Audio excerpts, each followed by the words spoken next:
Welcome back, guys. In this video, I'm going to show you how to print pending labels in your back office. Pending labels are commonly used when item labels need to be printed or reprinted.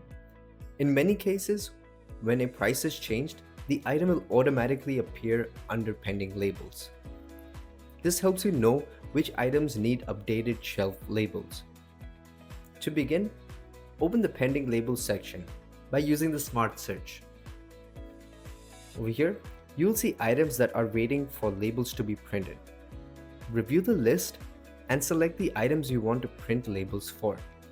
If an item is missing a label, but it does not automatically appear in the pending list, you can scan the item manually.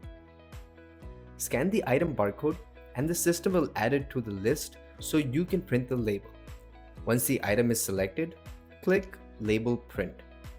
Confirm the correct label printer and label type, then enter the quantity of labels you need.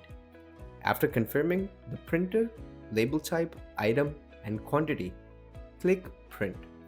The system will print the selected shelf labels. And that's it.